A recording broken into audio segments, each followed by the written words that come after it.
This podcast is recorded on the traditional and unceded territories of the Musqueam, Squamish, and Tsleil-Waututh people. British Columbia, I've seen your mountains high, seen your pretty rainbows and your blue crystal skies, watched your winding rivers as they flow around the bend. To me you're not a stranger, you'll always be a friend. Coming to you from the West Coast, this is Politicos. Today is March 26, 2020, and this is episode 182. I'm Scott Delennebaum. And I'm Ian Bushfield. On today's show, we look at the responses to COVID-19 from the economic angle with Kevin Milligan and the political angle with Stewart Prest. It's a jammed-packed episode.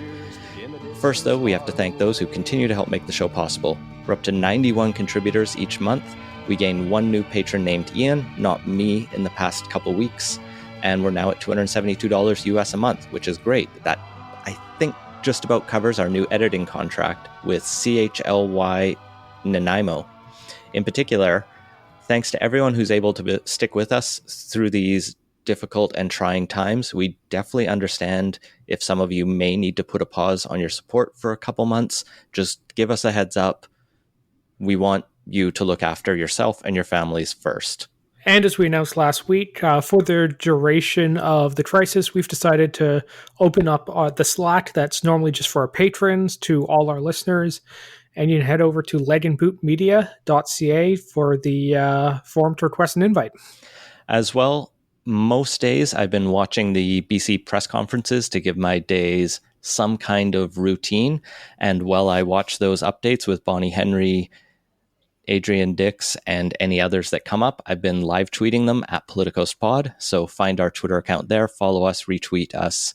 And I try not to make too many mistakes, unlike the real journalists who do it much better. But, you know, it's fun.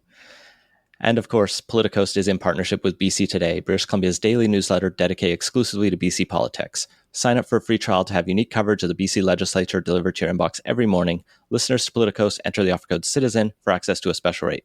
For your free 2-week trial of the newsletter, go to politicstoday.news/free-trial. And if you go to that website, you'll find a few of Shannon's pieces that they've released for free and are worth reading. And it's worth getting that trial because her coverage is nonstop through these very dark times. So, BC Today, politicstoday.news. Well, thank you, Kevin Milligan, for joining us once again on Politicos. My pleasure to be here. Happy to talk over these economic times with you. Yeah, it's a little more fun, I guess, or a little less fun, I guess, doing it all isolated from each other. Yeah, it's more fun to be there in person, but I don't think any of this is fun right now. No, it really isn't. These are pretty uncertain times, but that's what we brought you on to discuss. Everyone's well aware of what's happening with the coronavirus. It seems to be the only thing that anyone can talk about at all. But as part of the impacts of that, there's been a rather unprecedented economic response, and it's almost like we're trying to put the economy into a medically induced coma, and that's causing a whole bunch of things to happen and governments to respond in a bunch of different ways. So that's why we brought you on to discuss what's happening and how the governments are responding to the situation. Yeah, I'm happy to talk about it. I think maybe a good place to start is just talking about the magnitude of what we're looking at.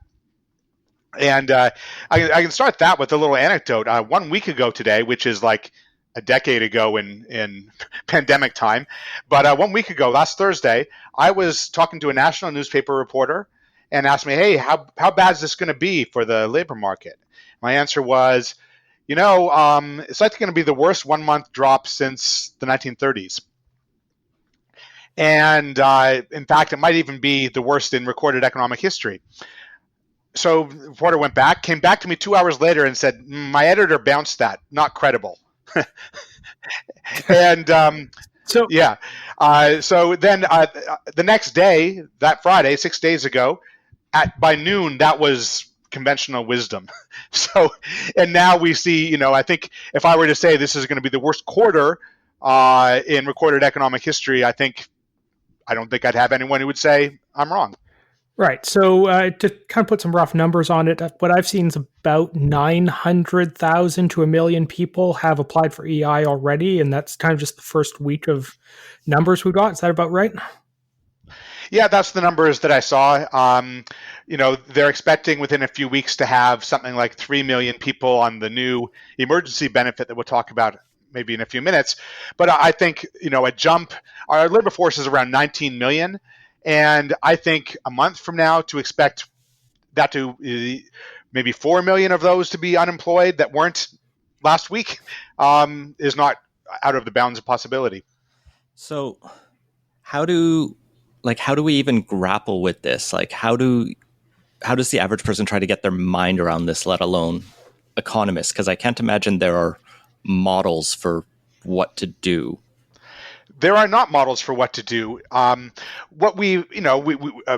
economists, macroeconomists, look at the patterns of recessions and see how you can see it smooth up and then it hits and then we get out of it. And those kind of dynamics are the meat and potatoes of macroeconomics. But there's never been anything that's hit so quickly before. And so, trying to understand what it will look like on the other side is even difficult. Now, in terms of, my area of research, which is looking at, income support policies and tax policies, there, everything we knew about how to try to design these policies has been turned on its head. Specifically, we spend a lot of time trying to think about how do we design policies that support people, but make sure that they have lots of incentive to work and that they get to keep their earnings, and so they want to work harder. This is what we try to do. In this case, the goal is almost the opposite of that we want people to sit at home, and we're just trying to figure out how to support them. And if it turns out that more people are sitting at home than weren't, then maybe that was actually the goal of the policy. So it's really, very bizarre to think about. Yeah. Yeah. So, like most of the time when a recession happens, it's because something went wrong with the economy. There's a demand shock, a supply shock. But this one is really different in the fact that it's pretty much an intentional recession being caused deliberately by policymakers as a side effect of trying to combat the COVID-19, which I suppose puts it in a lot more different space in terms of how to think about this. Yeah, the fact that it's intentional is really bizarre, and it's intentional for a good reason here, the reasons of public health, and it's not that I would object to those at all. Those are important reasons, and we have to fight the health crisis first. But the fact that we are choosing to constrain our labor supply, it makes us very weird. That we are trying to make sure that our economy generates enough income so that we can survive, when we are on our own holding back how much people can work. So before we get into the specifics of what's being laid out, there are a number of big challenges facing all levels of government in terms of responding to this. What do you see as the biggest challenges, both in the short term, being the next, I guess, week before the end of the month, and then the midterm of the next couple months? The overall framework that I take to this challenge is that what we're trying to do is to build a bridge for our economy to the other side of the health crisis. And when you think about it that way, it makes it different than the normal discussions. Oh, we're in a recession. We should do stimulus through monetary policy. We should do stimulus through fiscal policy, because any of those tools is meant to generate more economic activity. And that's not our goal right now. Our goal is to kind of press pause on the economy for a few weeks, few months, whatever it's going to be, and then try to unpause it on the other side. So building that bridge is the goal. Thinking about that, we have to do a few things. Number one, which we've seen already, is big movement by the Bank of Canada to back up the financial sector so that it does not freeze up and we don't add to our crisis here, a big financial crisis. That would be a big problem. The Bank of Canada has acted quickly on that to make sure that our banks are well supported. So that was kind of an immediate crisis. Number two is family incomes. The millions of Canadians who are being laid off and thrown out of work now, they need income to support their families through the next few months. And so putting that in place, and there's been a lot of movement on that over the past week in terms of policy at both the federal and provincial level. And the third thing is our businesses. When we get to the other side, we want to have shops to go to buy things, and we also want to have businesses that are active enterprises there to employ people. And beyond businesses, also other kinds of organizations like the not-for-profit and charity sector and cultural sector and everything. We just need, on the other side, places that are able to ramp up their hiring and ramp up their economic activity on the other side. So individuals have to survive, but also our organizations have to survive. And so we have to use the policy tools we have available to build that bridge. Well, let's jump into what those policy tools are. Over the past week and a bit, both provincially and federally, a lot has been rolled out. But let's start with what's happening at the federal level and Canada's economic response plan. With the federal level, what we've seen and now has been passed through Parliament and almost ready to roll, is a lot of supports for individuals in a couple of ways. One is to, make sure that families get across the bridge by giving them some more income now, but also shifting some of their expenses to the future, so deferring some of their bills. So on the income side, there's a new Canada Emergency Relief Benefit, Response Benefit, CERB. There's that to provide income to people who've been laid off. There have been announced increases, one-time increases to the Canada Child Benefit and the GST tax credit. They won't arrive till May, but those are dollars that will be going out the door, $7.5 billion worth. It's not small. And then as well, for the family level, there are deferments of tax payments aren't going to be owed until later in the year. And also things like student loans, they can be deferred. And the federal government, working with the Canada Mortgage and Housing Corporation and working with the big banks, has set up a way that individuals can try to defer their mortgage payments. I don't know anyone who's successfully done that yet, but I understand that it's working, that people have been able to set up arrangements to defer mortgage payments. And that's all been done at the federal level to try to increase money in and decrease money out such that families are able to pay their basics to survive the next few months. Right. So this is basically cutting everyone who's affected a check, more or less, to keep them liquid, to have some money to cover the basic necessities. Is that correct? That's correct. That's the idea. The emergency response benefit that was just passed through Parliament this week, it's going to give $500 a week or $2,000 a month to people who've lost their job. You don't have to qualify for EI if you're someone who is self-employed, if you're someone who didn't have the full hours that you normally have to qualify for EI. You can still be eligible for this benefit. There's a website that's supposed to be ready by early April, and you would apply through that website and start getting checks within a few weeks. I have a growing amount of confidence they're going to be able to pull that off and have that application work. Millions of people are going to be applying, but they're doing this through the Canada Revenue Agency, which you'll remember handles a huge deluge of tax filing every April. So they can handle millions of us applying for taxes on a couple of days at the end of April every year. They should have the computer servers and the capacity to handle a couple million applications for this new benefit. So I have a growing amount of confidence that will work, and that will give $500 a week delivered from the CRA direct deposit into people's accounts arriving in April. I was going to say that's an optimism that, given the recent experiences with the Phoenix Pay system. But let's be optimistic. We need reasons for optimism. The Phoenix Pay system, yeah. Yeah, I really did have a bit more concern about that until I walked through in my head a bit that this is the CRA doing it, and the fact that they had that surge capacity from the regular annual tax filing cycle, that they're going to have the computer side of it there. And also in terms of the complexity of this benefit, they tried, and we'll see when we see the website, they tried to strip the complexity out of it as much as they could. It's a flat benefit of $500 a week. There's no complicated formulas. Furthermore, the application, you apparently are going to have like a checkbox that you attest that you are eligible for it.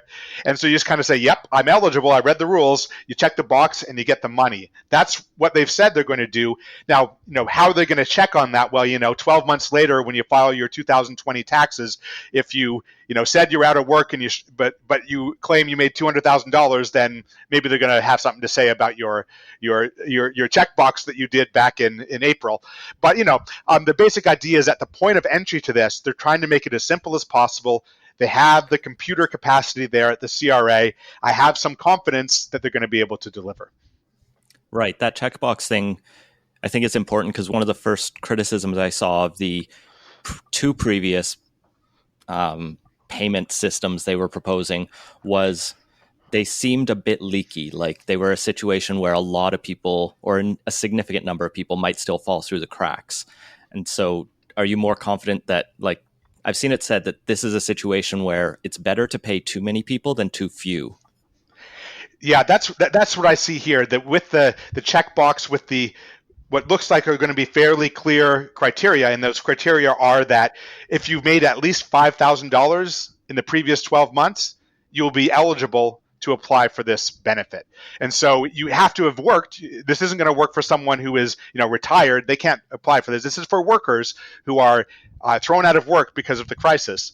The way they're going to determine whether you're thrown out of work is you earned $5,000 in the previous 12 months. That's a pretty low bar. I mean, if you're working even part-time, you'll be eligible for this, part-time enough that you made $5,000.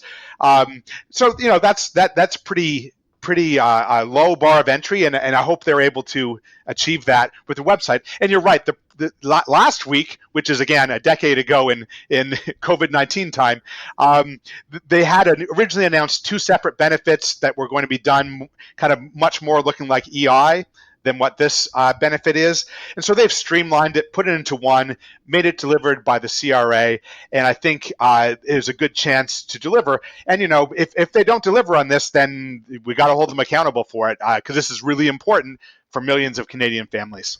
Right. So what's interesting to me about this is that it's just a simple check going out to everyone. It's clear they just want to push money out as quickly as possible. But, in past recessions, you've often seen responses that rely more on in-kind benefits rather than simple cash. Is this kind of a change in how the government's looking at support during recessions? Yeah, I think it comes again to the goal that they're trying to do. They're not going to be pushing out job training. They're not going to be pushing out other kinds of things, because the goal here is just to bridge family incomes to the other side of the crisis. Ideally, many of the people who are laid off will go back to the same firm when we get to the other side, when it's safe to do so. So specifically, one part of the new benefit that I think is a great feature is that you don't even actually have to be legally laid off with a record of employment and the whole legal separation from the firm. The firm can just put you on furlough. Furlough just means, you're not coming into work. You're on unpaid leave, which is important for two reasons. Number one, on the other side of the crisis, they just unfurlough you. They call you into work and you start working again. There's no paperwork. There's no onboarding process. But the second thing is that why that's important is if you're on furlough, you can potentially keep your benefits. And, in Canada, we have, employer paid benefits like supplemental health plans or other kinds of benefits that can be important for you. While you're on leave, you might be able to keep those. Now, it might depend on your employer whether they're willing to keep those benefits rolling while you're on furlough, but that option is there, which I think is important. I think some firms will be able to take advantage of that and keep that continuity of employer-employee matches, as economists say, and that's important because regenerating those employer-employee matches can be expensive. If you have to look around for a new job, the more we can just onboard people to the same firms and the same matches they had before, the smoother the other side of this will be. Right. So one thing I've seen from a bunch of European countries, Denmark's been the one that's thrown around the most, but also I believe the UK and the Netherlands are covering somewhere between 70 to 90% of people's salaries, often with a cap, whereas here we're only doing a 10% cap. Can you kind of explain the difference in approaches and why we're doing it one way and a lot of European countries are doing it the other? Yeah, I've looked at the UK and the Danish models, and for both of them, what they're doing is kind of very similar actually to the CERB, the Canada Emergency Relief Benefit, in that to be eligible for that, for the Danish model, it has to be someone who's not working. This is for workers who are about to be laid off. The deal is that the government pays 75% of your salary and the firm covers the other 25% of your salary. And you get paid by the firm. So you essentially just stay on the payroll. So you're just not coming into work. You're on the payroll. You get your regular paycheck. But the government covers 75% of your salary by paying a check to the firm. So why is that good? That's good because it maintains that employer-employee match so that on the other side, you can just onboard these people very quickly. It gives people substantial income support if they're getting a big part of their income. They stay on payroll. That's great. So compare that to what we're doing here. We're allowing you to do the same kind of thing where you can be on furlough. Now you're only getting $2,000 flat a month. In both the UK and Denmark, for higher earners, what you're going to get is 75% of your salary is more than $2,000 a month. So we're not going to be compensating as much the more middle and higher earners, but there's not that much difference in the models. Now, what you mentioned, Scott, was the 10% subsidy that's also part of the package. What that is for workers who are still working, the government will cut a check to the firm for 10% of your payroll. So that's a very different thing, right? That's for workers who are still working. So that 10% subsidy is for those who are still working. It shouldn't be compared to the Danish thing. The Danish thing and the UK thing are for workers who are not working at the time. So it's a very different thing. Now, that 10% wage subsidy is I think, a good thing to be doing. It only applies to small businesses and is capped at $25,000 total per firm. And there's been a lot of calls from the small business community and the middle and big business community to ramp that up, make it more than 10%, get rid of that $25,000 cap, or at least make it a lot bigger, with the goal of providing some incentive to firms not to put people over to this new benefit, but to actually keep them working. I think we could most likely do some of both, keep the emergency relief benefit for those who are not working, but also ramp up a bit this subsidy for those who are able to keep their jobs so that firms can keep people employed. Okay. Well, the other couple things the federal government's doing, which we'll briefly touch on before moving on to what's happening in BC, is they're extending credit in a bunch of programs to various businesses to help keep them afloat, as well as, I believe it was $55 billion in tax deferrals, basically letting them pay taxes later. Is that correct? That's right. So both at the individual and corporate levels, they're allowing the taxes that would be owed now to be deferred to later in the year. Again, that just frees up your cash flow right now, that if you don't have the big bills to pay now, you don't need as much income now, and that makes it a bit better. But that helps both individuals and firms. But on the corporate side, we talked about the 10% payroll subsidy. There is these deferrals that have been put forward. And there's also expansions of loan capacity through the Business Development Bank, and also just by loosening bank regulations, allowing the big banks to loan out more to firms. The idea there is that firms, big, small, and medium, can borrow money to get themselves over the hump of the next few months, and that the borrowing from the big banks will be easier because of the greater lending capacity that they've been afforded through these changes in regulations. Now, this is, I think, a weakness of the federal plan so far. Allowing firms to take on a bunch of debt they're going to have a hard time paying off in the future is not going to be easy. So if you're a restaurant, you're shut down now, and you still got to pay your rent, you still have to pay your loan payments for your equipment and other things. Those payments are fixed. When we get to the other side of this, even if you've been able to defer some of those payments, you're just going to have a big load of debt to pay off. And that's not going to be easy for many small and medium-sized businesses. So I think there needs to be some more relief there for businesses. And again, it's not because I think we ought to be doing corporate welfare or making life easy for fat cats. This is just about allowing our organizations to survive to the other side. We can talk about what tax rates we ought to apply to people and their profits in the future.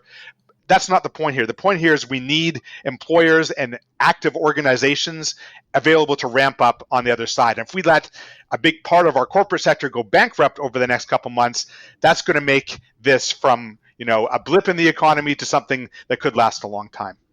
Right, because it's better to keep everyone going now and sort out the debt problem after than try and not do anything at the moment. That's the idea. I mean, we could, just tell Air Canada and WestJet to shut down now and start up, Scott and Ian and Kevin's airline on the other side. But let's face it, we have no clue how to run an airline, right? So we actually need someone to run an airline on the other side, and it makes sense that we would use WestJet and Air Canada. We might need to restructure those companies. We might need to have some loans. We might have to wipe out shareholders. I don't know, but we actually need like the HR department and the marketing department there so we can get an airline up and going so we can actually fly around when we get to the other side. It's going to be like that across the corporate sector, that they're going to be taking on debt and difficult decisions, but we can't just wipe the slate clean and try to start again from a blank piece of paper. We need to keep our organizations, and that's true not just for the corporate sector, but also our charities and our not-for-profit sector. They're not just providing services through this crisis, but we need them there on the other side to ramp up as well. And their revenues have dried up, and their expenses are continuing, and so we need to see a continuity plan for them as well. Yeah, as someone who works in the nonprofit sector, it's a massive hit. I know a lot of organizations have had to cancel their major spring galas that are typically, $10,000 to $50,000 income events that they rely on. And I've seen some organizations put out these desperate emails. I saw one in the UK is looking at a 250,000 pound shortfall where they would otherwise have a small surplus. So it's a big challenge. If you have some money, I should say to everyone out there, like, I'm actually not doing too bad. We're a 2-income household that's both okay. So it's a good time to sprinkle any extra wealth you have around if you have it. And don't feel bad if you don't. Take the government money. But let's move over to the British Columbia side and look at what our province is doing to essentially top up the federal government. The first bill they passed was a couple changes to sick leave to basically give people with COVID-19 related reasons for missing work the ability to take indefinite sick leave or indefinite unpaid leave, and to actually put into law finally that anyone in BC can have 3 days unpaid sick leave.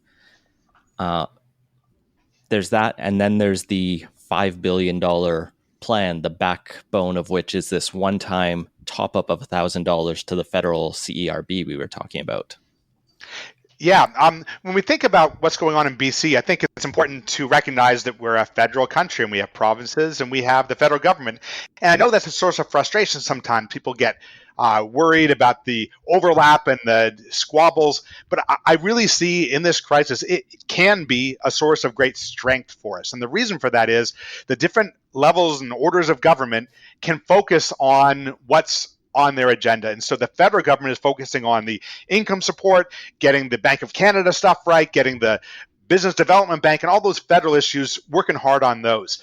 Provincial government has a different set of issues, and they are fully seized with those. So they are in charge, the provincial government, number one, with our health system, which is obviously important in a health crisis, but also, as you mentioned, Ian, the labor market regulation is mostly done at the provincial level. So rules about sick leave and employee relationships are all governed by provincial legislation. Furthermore, Landlord-Tenant Act stuff differs across provinces. And so that's why we saw yesterday announced the package for tenants and renters that was put out there to try to figure out what to do with rents that are due on April 1st, coming up in just a few days. So that's why people wanted perhaps some federal action on that. I really thought it was appropriate for provinces to do that because the rental market and rental legislation is different in every province. And so trying to imagine how Ottawa can figure out how BC landlord-tenant legislation works is not the right way to go. Doing this provincially is the right way to go. Federal government can help out by delivering big checks to the provincial governments and delivering checks to individuals. What the provincial government can do is figure out the right match of policies for our situation here in BC. And do you think they've got that match pretty good, or has there been too much stepping on each other's toes? I've seen some good coordination. So for the income supports that the provincial government announced earlier this week, as you mentioned, a top up to the EI, or the emergency relief benefit, the provincial government's going to top that up by $1,000, which is I think a good move. They're also going to top up the BC Climate Action tax credit. That won't be delivered till later in the year. I think it was June or something. It's a bit later on, but it will be there. It'll be a few $100s per family, which is good. That's good coordination there. Those things are going to be delivered by the CRA through direct deposit. The federal government has the machinery to do that, and I think that's great coordination. In terms of the other policies that provincial government announced, again, things in their bailiwick, which is, things like ICBC payments and BC Hydro payments and more license renewal payments, and for businesses, PST remittances and employer health tax remittances, and all of these things that are, in the sphere of the provincial government, deferring many of these things, changing many of these things to try to make things easier for people to make ends meet over the next couple of months.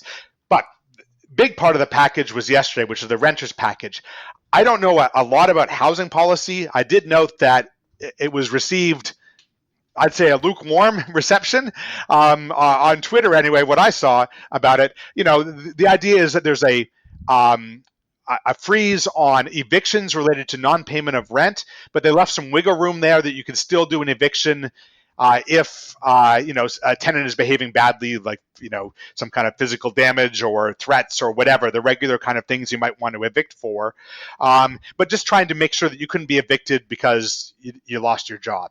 And that was, I'm not sure whether it was just a temporary moratorium for the next few weeks or whether we extended it into April and May, but that was one part of it. I believe with that one that it is for the duration of the declaration of emergency. Oh, okay. So it'll probably last as long as the emergency declaration is in effect. And I thought that was a nice way to do. I really do think it was appropriate to do an eviction, a freeze for that reason. But you need to have some wiggle room because there are going to be, some cases that, are appropriate to still continue in the regular way. Like, in the case of someone damaging a property or something like that. At the same time, some have pushed for a full-on, rent holiday, and there should be no one should have to pay rent. That would be a very challenging thing to do, and the reason is, on the other side of that transaction are a lot of people who are expecting rent checks. Now, you might like to think that it's the guy from the Monopoly board with the top hat who is just counting all his fat checks coming in. I suppose there might be some of those people who are landlords, but come on. We all know people who have a rental condo and they're not actually wearing a top hat. They're, just regular folks with a rental condo, and they kind of need that payment coming in. We also have seniors who are relying on this as their sole source of income sometimes. And so, it's not so easy necessarily just to say no one should have to pay rent. So I think... Yeah, so like what would happen would pretty much be it would cause a mini financial crisis within the real estate economy here in BC, right? Yeah. Which would have a bunch of problems associated with it, which would then make everything else harder to tackle. Right. Now, what I really hope, and this is something I think consistent with what the Premier was saying, I hope that landlords will talk to their tenants in the next few days, and if someone is going to be in trouble, they can arrange a deferral of some kind. Arrangements could be made. In the absence of that, there was some provision for a $500 emergency payment that could be arranged. I'm not sure how they're going to get all that done in the next 5 days, but it's not happening in March. They've said it's going to be sometime in April. Yeah. By the time that gets out. And I fully appreciate the need out there for people who are struggling and someone lost their job or for whatever reason, that they're not going to be in a great situation if they have a rent check due at the end of the month. And I understand that need, but I also understand the challenges that are faced by any government, a provincial government, a federal government, in trying to erect a policy that's legal for them to do, that they have a legislative framework within a matter of days, is a challenge that even the nimblest of government would have a hard time fulfilling. So, I I don't think they've satisfied everyone on this. I don't think it was possible to satisfy everyone on this. I think that last point about just the, scope of the challenge and the timeline, it's so underappreciated in that most policies take a long time to roll out. I saw someone talking about, it wasn't you, was it? The building the Canada Child Benefit. Yeah, I did talk about that. Watching that go into place, back in 2014-15, I had I had a hand in putting together the design of the Canada Child Benefit that the federal Liberals then put in place after they won the election. Okay, so I worked on some spreadsheets, we did some costing models, the kind of economisty kind of stuff you would do. So then they won the election, and I'm here in Vancouver. They were off running the government. I had occasional talks with them, but I wasn't like hands-on. But what I heard back from them was their initial meeting they had with the bureaucracies. That they go in, and the clerk of the Privy Council says, "Congratulations on winning the election. Here's our plan for implementing your promises." And they were told that it would take years to implement the Canada Child Benefit, because they wanted to test out the CRA system, and they wanted to test out this, and they wanted to make sure it integrated with provincial things. And so they had a plan that was scheduled for years. Now, the new government, as they took power, this is back in 2015-16, said, no, we don't want years. We want it July 1st, 2016. As it turns out, they were able to get that done, and that was a 6-month timeline. And when I heard this anecdotes over beers a few months later after that, they're all very proud of themselves. They're like, yeah, we got it done in 6 months. Ha. They told us it would take years, and we got it done in 6 months. Well, now fast forward to the situation we're facing now. There's no high fives and pub anecdotes about a 6-month story. They literally had 6 days to design a policy that 3 million Canadians were going to be applying for. And so just in terms of getting the legislation right, and then the policy design, getting the servers in place, all of those things are at a speed that is entirely unprecedented, that I've never seen the policy world have to deal with before. I hope they got it right. I think they did a pretty good job on the income support side, but just that they pulled all this together in the space of a couple weeks is astounding. Yeah, I mean, I guess it's like the initial idea I had at one point is just send the check to everyone who filed income tax, or like Ralph Bucks happened a number of years ago. Everyone who filed their income taxes got an extra payment, but that still leaves people out. I think Dr. Jennifer Robson had a good thread on Twitter about how long that could even take. And so I think things like topping up the climate action credit, topping up child benefit, which honestly is going to help me and we don't need, but topping up GST, these are well-established infrastructures that will get money flowing. Unfortunately, it's next month. And that's where I think, saying no evictions, it's, what the secret is there. That does mean it's a rent holiday for anyone who doesn't want to pay, because your landlord can't kick you out. You still will have to pay it eventually, but they can't kick you out. Yeah, so part of it there is with the income plan to come in April and May from these new benefits, hopefully people will be able to, reconcile their rent ledgers when the new money comes in. Maybe that will help out. That's what they were able to do. In terms of the idea of just why can't we just cut a check to everyone rather than fiddle around with all of these different programs, the honest answer is it would actually be no faster. I mean, when you think about how you actually deliver a flat payment to everyone, you have to do it through some database. And the best database we have in terms of giving stuff out to families is like the GST tax credit and the Canada Child Tax Benefit databases, because they're all already updated for people who've been born and people who've died and people who've moved out of the country. Those databases are geared for regular payments. They're up to date and they're, pretty much ready to go. But even with those databases, it will take weeks to get the programming done and do the testing and make sure it's ready to go, because you don't want to make a decimal mistake when you're sending out 3 million checks. Do they really test these and make sure they're secure? And so even a flat payment, what looks very simple, takes weeks in the space of getting something done when you're doing it at the scale of the federal government. And that's really frustrating. Everyone wants to get this out as soon as possible. There's no one who does not want to get it out. My strong sense of the federal government and the people in the prime minister's office is they're not sitting around saying, what's best for our poll numbers if we give this money out in April versus May. That's not the decision here. I strongly suspect they would give up body parts to get it out in April rather than May, and March better than April.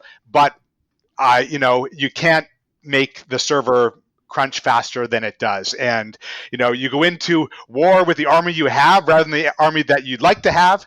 And the army we have in this case is the delivery mechanisms that we already have, which is the Canada Child Benefit, the GST tax credit, and the CRA servers that will help us out with the new relief benefit. And frustrating for everyone. People really need the income now. That's what we have. Okay. Well, coming up on time, but before we go, we've talked a lot about everything that's coming out of the government here, but and nobody's really talking about this, but we should probably mention it, that eventually this money has to come from somewhere. Kind of what are the options for how we cover what's going to probably end up being a very sizable percent of GDP that's getting picked up by the governments here?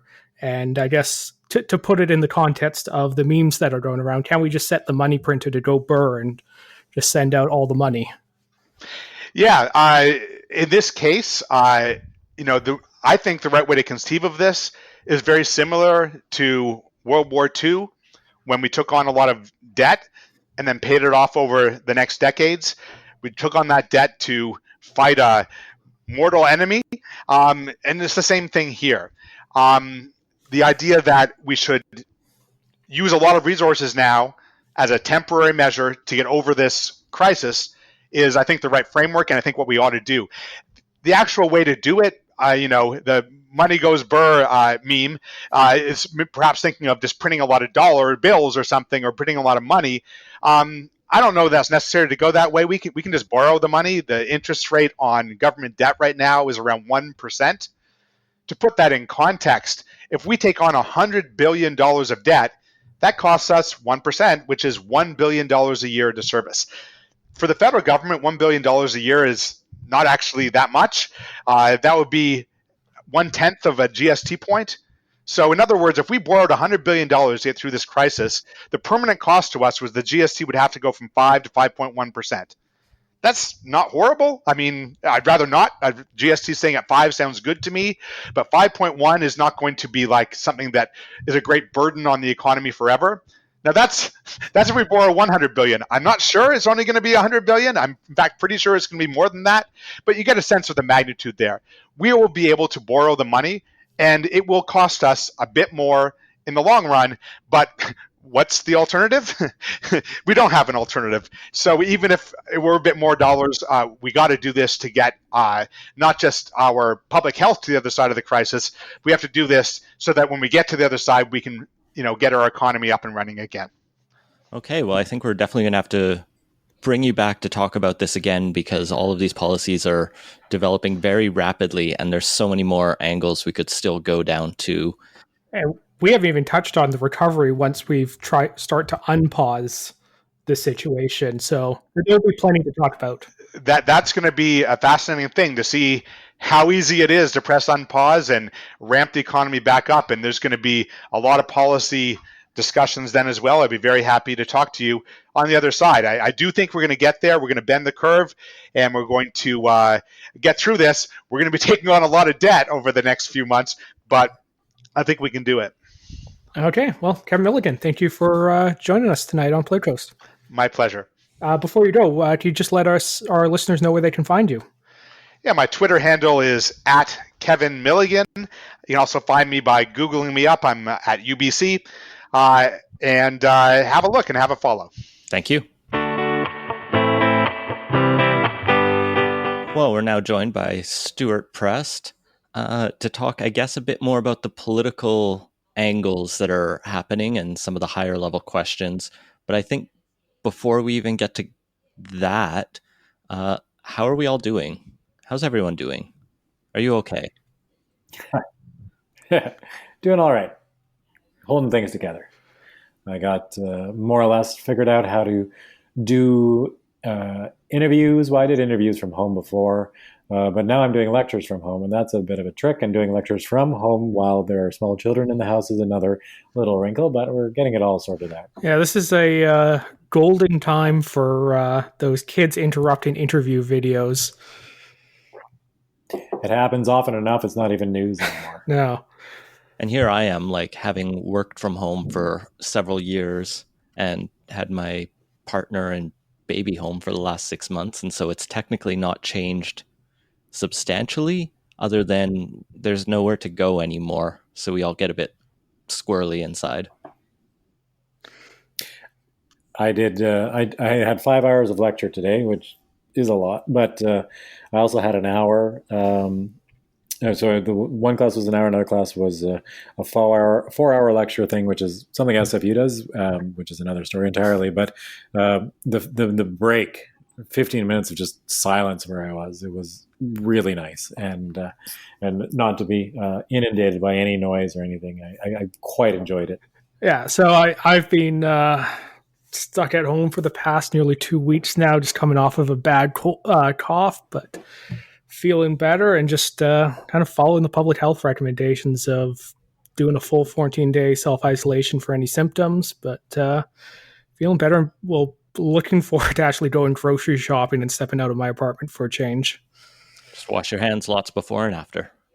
Just be aware things are different out there now. Yeah, it's going to be super weird. Just the last time I left my apartment, it was just as things were starting to get serious, like right when the NBA was canceling everything, and like just before the various emergencies started to be declared. So it's going to be kind of weird, kind of going into isolation and then coming out 2 weeks later into a much different Vancouver.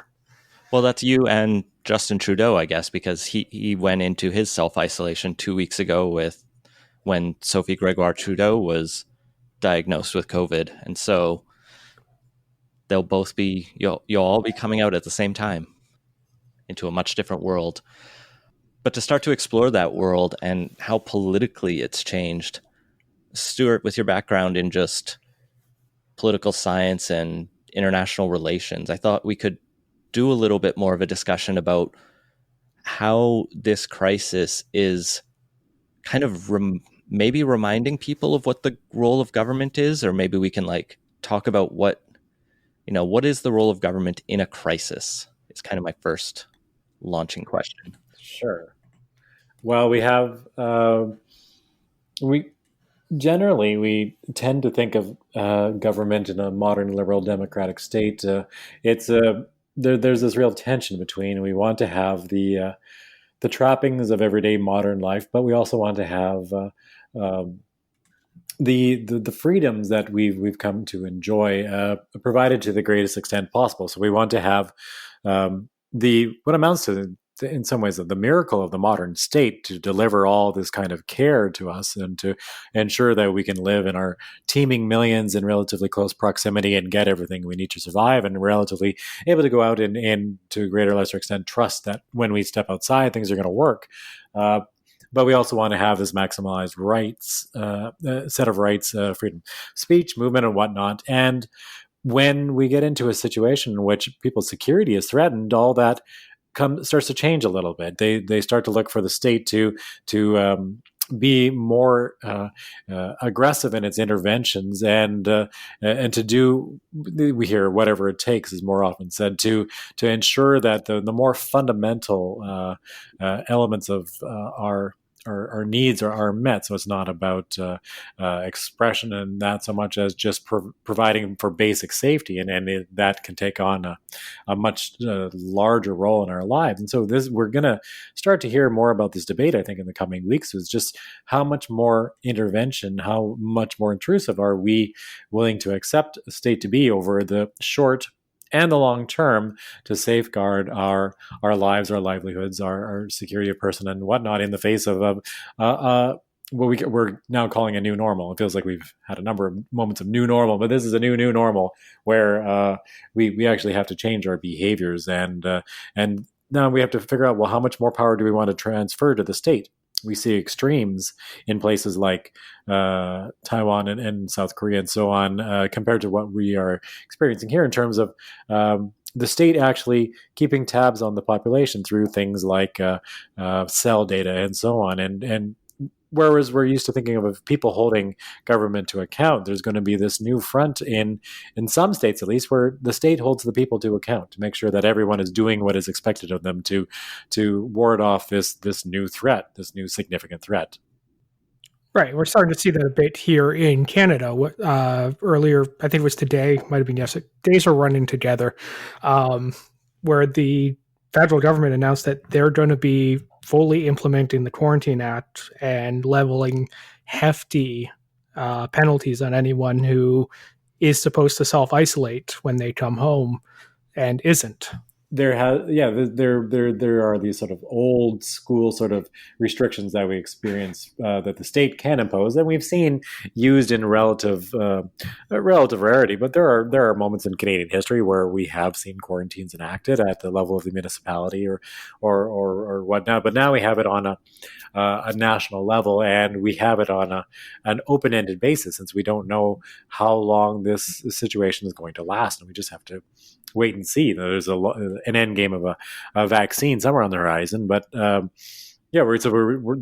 seeing that trade-off. And one way to think about that is, if we look at Canadian rights, we are very trained to think of our rights as citizens under in the Charter era. We are also put right inside the document is the very first item in the Charter states that all rights are subject to reasonable restrictions or limits. And when we're in an emergency, it's up for debate whether what is reasonable to be restricted does not change. Right? So if we're used to robust freedom of movement at a time when many Canadians' security of person is threatened by this virus, or their lives themselves, then perhaps it becomes reasonable to say we need to have stronger imposition on stronger restriction on some of these other rights that we're normally accustomed to. And then we have to see how far down that path are we willing to go. Well, yeah, and security of person I have the Charter right above my computer, so I always look up at it. Security of the person's enshrined there in Section 7 versus, the rights we usually think of, free speech and freedom of movement and democratic rights, or some of the earlier ones. But for me, this kind of creates the tension that we see in Western countries between, we talk a lot about, or we think historically a lot about, the individuality of or the liberty of the individual, but there's also this element of the social responsibility in a democratic state. And I think that has slipped at various times, as people can't even be bothered to vote in some cases. But what we have here is a monumental task where every Canadian, Adrian Dix every day is talking about, we need 100% commitment from 100% of the people to tackle this, which is something we have not been asked for as a society in years, to potentially going back to the Second World War.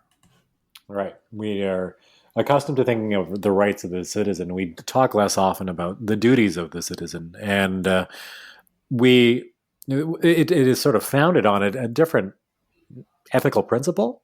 The idea is that in a liberal society, we all agree to limit some of our rights because it allows us to get what we want. There's sort of the social contract there, that idea that we will go along with taxes as long as we are assured everyone else is paying taxes and we get something out of it. But here we're doing something, it's a little bit different. We're not there is a sense in which if we don't take care of this virus, it could come and affect us personally, but it is even stronger its effect on many others in society. And so we're being asked to do our part as members of this society, protecting those who can't do it themselves and contributing something. And that's out of a sense of duty to community, and any kind of reciprocity there is very generalized. And that's different than what we think about in terms of the more explicit sort of transactional nature that liberal rights-based talk sometimes the form it takes. We only constrain our rights because we're going to get something else out of the deal. For instance, we're going to pay our taxes and we're going to get something out of it. Here, we're going to take care of people in society because that's what we do as members of the society. There are other ways to frame it, but that's what it boils down to. Right. So in this case, with the COVID-19 virus that the whole world is grappling with, what we've seen in places that like we alluded to earlier with Taiwan, Singapore, and South Korea is that they've taken a very kind of top-down approach and are putting in a lot of restrictions. On the other hand, that does also seem to be like the one thing that's actually worked to one degree or another. So how do we deal with the fact that like it's from the looks of it, we're going to need to go through a pretty restrictive period for quite a while for us to bend the curve and then keep it under control as we try and ease off all the restrictions. Yeah.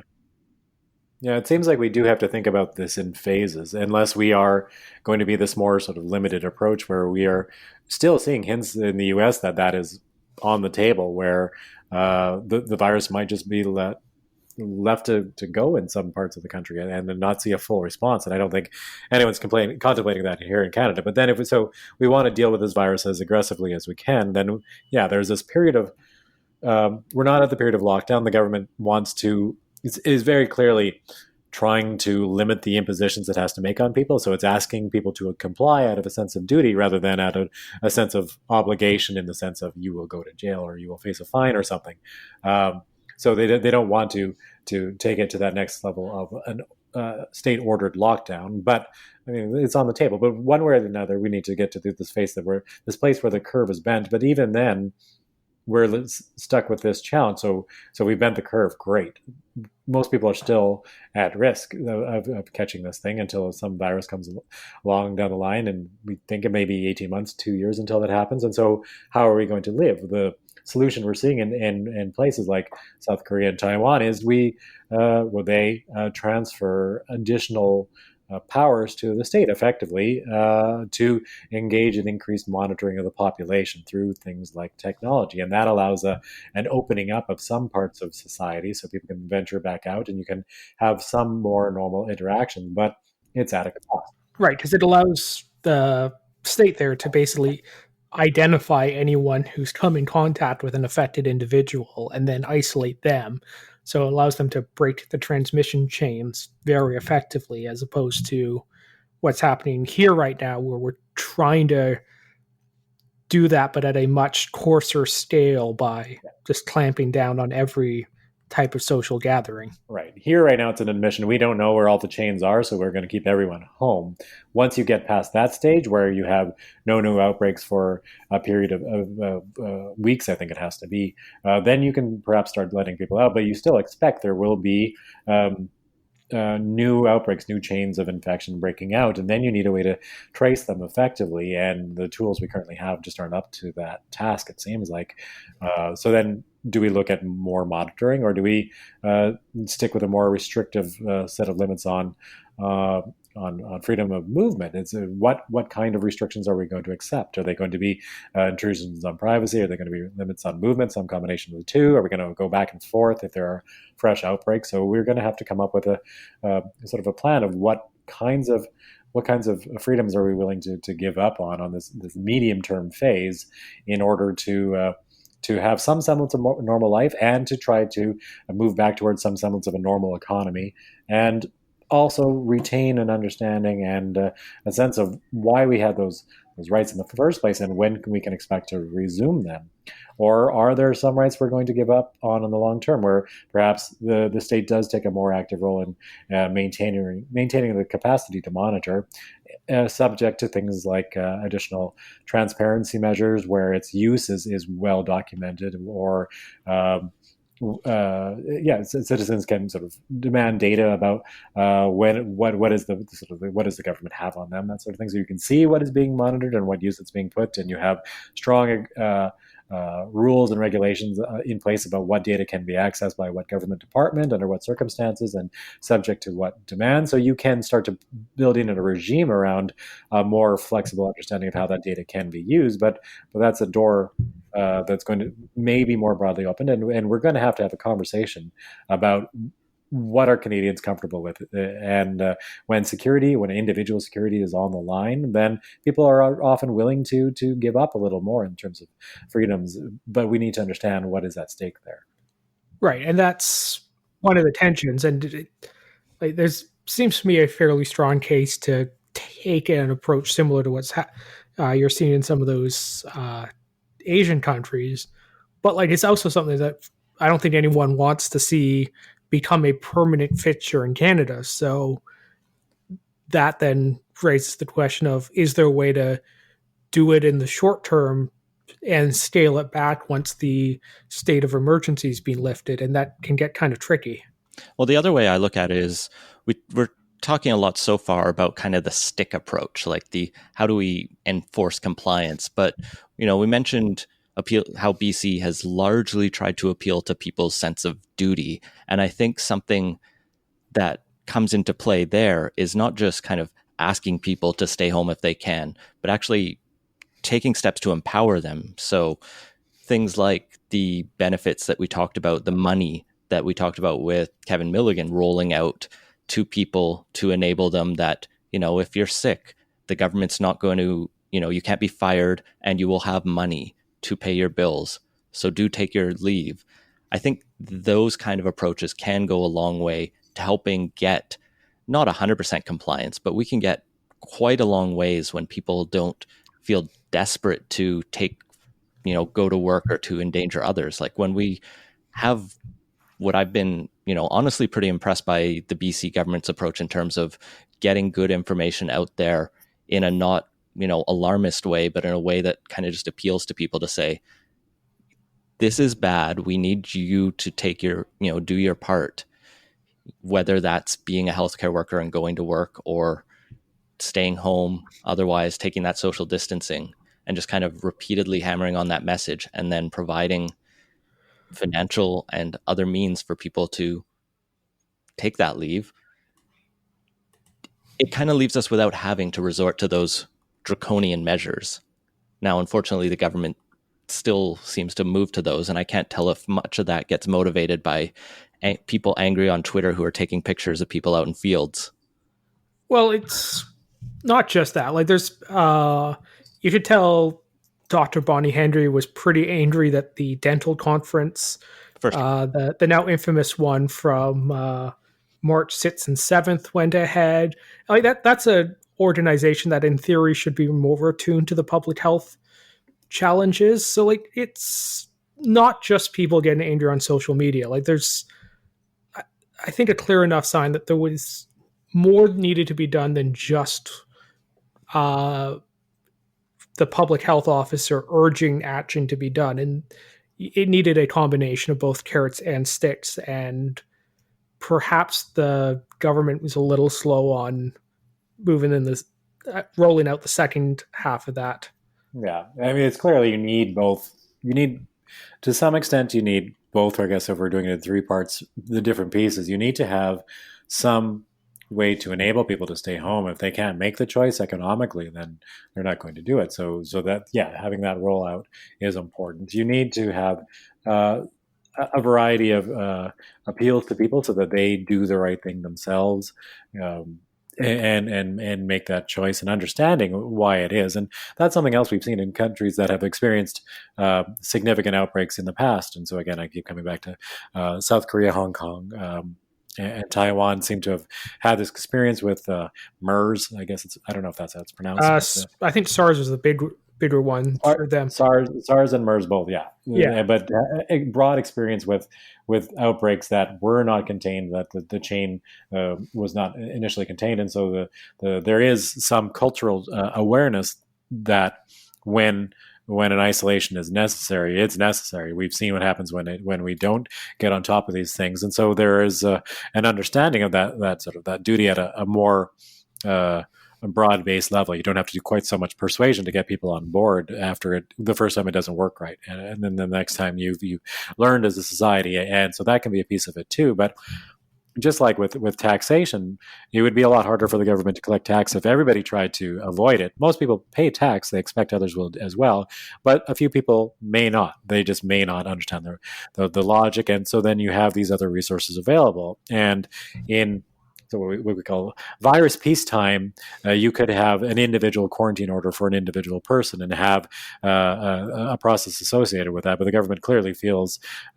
with a few of these cases at the federal level, there's a concern anyways with, say, Canadians returning from the U.S., some of the snowbirds are not taking self-isolation seriously, that there needs to be additional resources available. So we're seeing a move to the Quarantine Act, to some of these more broad-based powers that allow for immediate action. In the same way that if, when some people don't pay taxes, there is an enforcement mechanism there as well, even though most people do pay taxes most of the time, right, without even really being asked. With taxes, it's a little less urgent that stuff happens right away. And I don't want to play, backseat epidemiologist here, but it does seem that a fairly consistent thing, both in Canada, Europe, and especially the United States, is that governments were kind of a little slow to react and are, in some cases, seem to be, a little behind where they should be. And I do have to wonder if it would have been better to start rolling out the quarantine at 2 weeks ago when there was the request started to be made for people to stay home for 2 weeks after coming back, and before it became a mandate. Yeah, it's a difficult thing to engage in, and so hindsight being 2020 and whatnot. So we did go through a period where the cases were being traced, and where new arrivals seemed to be when a virus arrived on Canada shores, we had a tracing going on, and that seemed to work for a time. It's hard to go back and say we should have locked down the country at that moment. For one thing, it's hard to say, would people have even gone for it? And I'm not saying the government consciously sat down and said, you know what, we need to play this out until people get really scared, and then we can do this. But it's just more of a question of they were trying to take the maximal action that they thought they could at a given moment in time. I assume there were discussions along these lines, but there's also there's an uncertainty about the future. It doesn't. We could see the curves happening in other countries, but until it starts to take hold here, it's difficult to take that next step and that next action, at least without having that broader experience in society. Like the last time we had an experience like this, if we go back to SARS, Canada was broadly successful at isolating it. So when we talk about, we heard a lot about learning the lessons of SARS. Those are the lessons we learned. We didn't learn about what happens when SARS jumps the barrier and it makes it into the broader population, and we have infection rates, with hundreds of people across the country in different provinces, and more than that. Well, I just want to interrupt our conversation for some breaking mid-podcast news, which will not be breaking for people listening, but it's more fun to do it this way because we're just discovering it now. The Conservative Leadership Committee has officially suspended the leadership race of the Conservative Party of Canada until at least May 1st, when they will reevaluate the situation. Dun, dun, dun. Reactions? It's about time. They had to do this. The writing was on the wall, and how can you have a political convention when you can't even have like a baseball season, right? It seemed like it was just operating in a separate track from the rest of society for the last week or so, when everyone else was aware that like everything has to change. We are not in.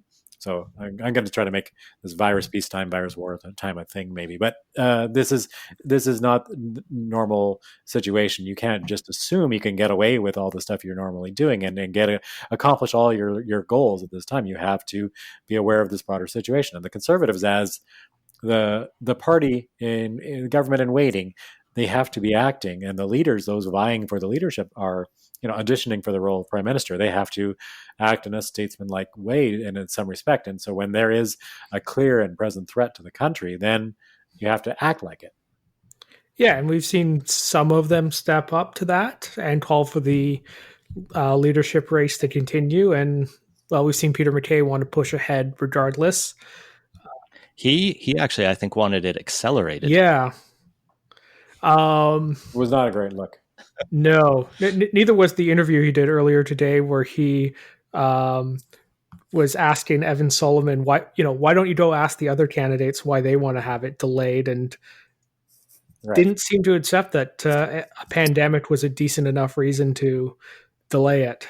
Right. To assume that people citing the pandemic is really a way to secure a position in the conservative leadership race is really, I think, not in touch with where the rest of the country, including others in the race, are. It's just hopefully he takes a little time now to see what is going on around him, because he doesn't have to campaign anymore for a while. Maybe bring on an entire new comm staff. Well, maybe. Are they? I don't know. Did they do that once already? I feel like they needed to do that a while ago. I think he's still running the same people. The race had winnowed somewhat.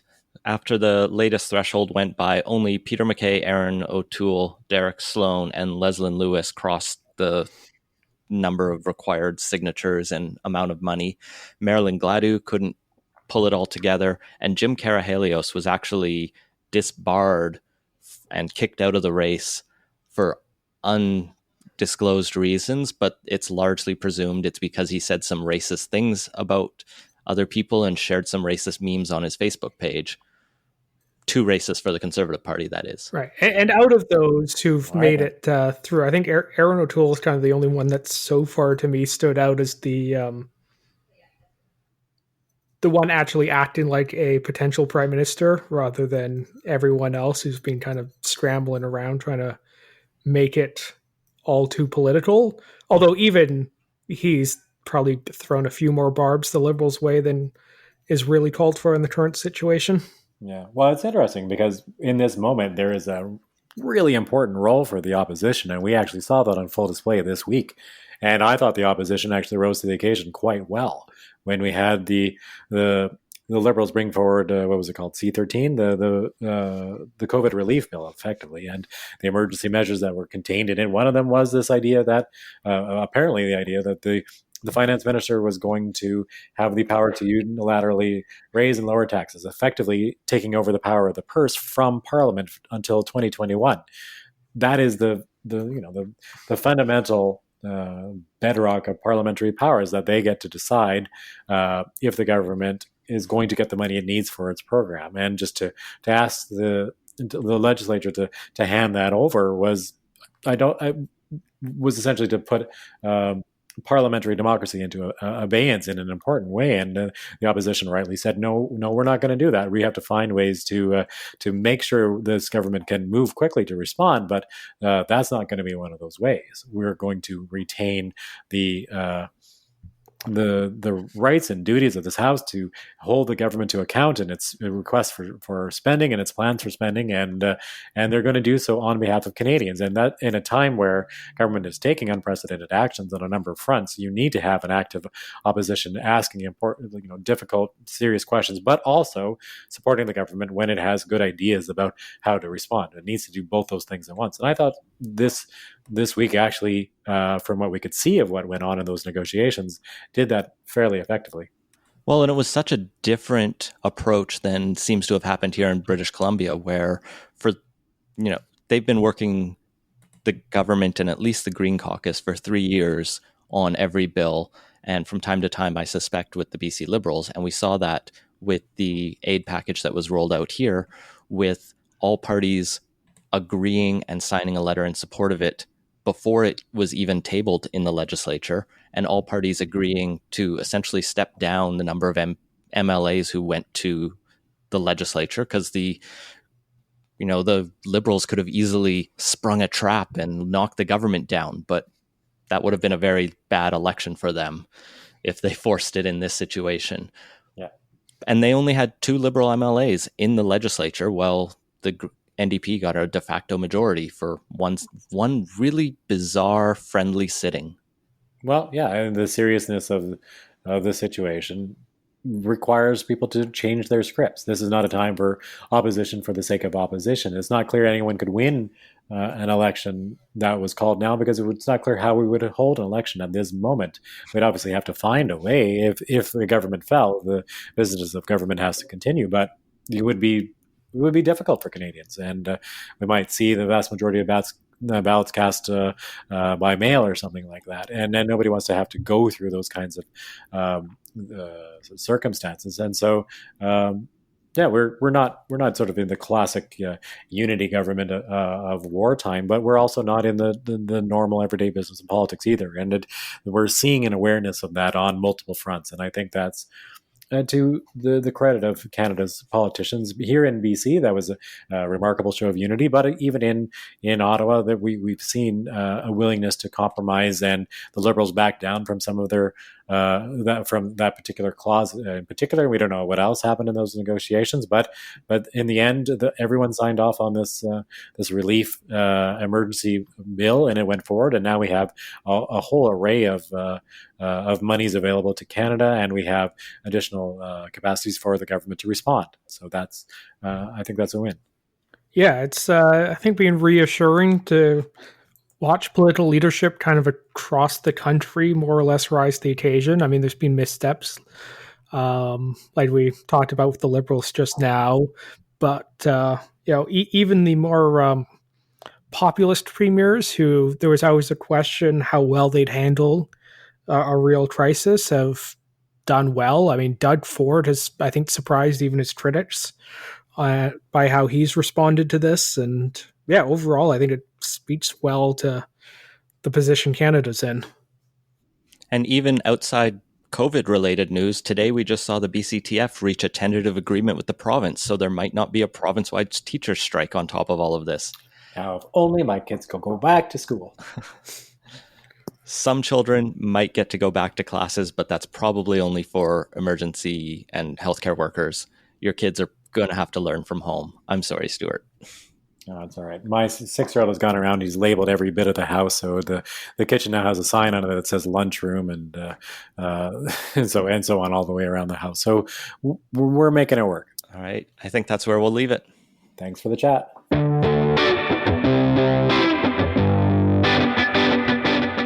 And that has been Politicoast. Find links to everything we talked about at politicoast.ca. Support the show and get access to our Slack channel at patreon.com/Politicoast. Our intro music credit is Beautiful British Columbia by Saoirse Plotnikoff.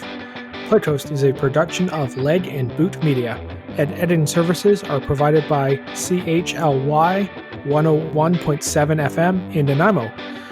Wash your hands and stay home. Thanks for listening.